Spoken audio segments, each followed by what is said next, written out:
I think that we are trapped in Canada in an elite political consensus, and we desperately need a leader of the New Democratic Party who can not only speak clearly on the consequences of Israeli apartheid, but on its causes and start the path to getting Canada out of its unconditional support.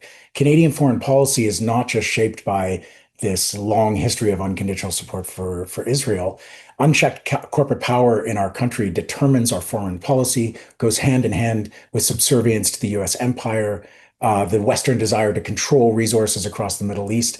And we have this solidarity between settler states who will stop at nothing to dispossess Indigenous people. And this has been the approach whether liberals or conservatives are in power in Canada, although conservatives are more extreme even in their rhetoric and positions. But the fundamental challenge for us as a movement of movements is we have to break the dominant story.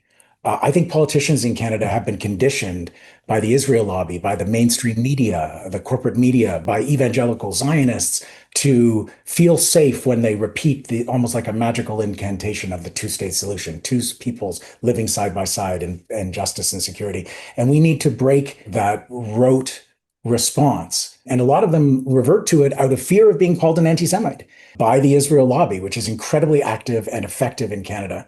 And we have to expose the actions of the Israel lobby. And that's why I initiated this project with some of my colleagues at the Jewish Faculty Network and a report that I co-authored called A Pattern of Anti-Palestinian Racism and Genocide Denial at the Center for Israel and Jewish Affairs.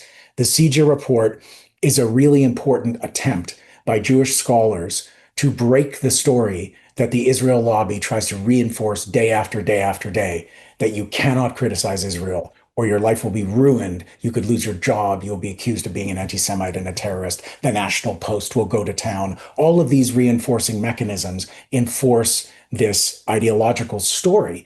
And that's why we need a multiracial, multi-generational coalition to break it. We need the street movement. We need a political party, and we need media and communication storytelling that will tell a different story of what Canada's role in the world should be. And I think we all have a role to play in contributing to that huge effort. We need to tell a new story. We need to write it together.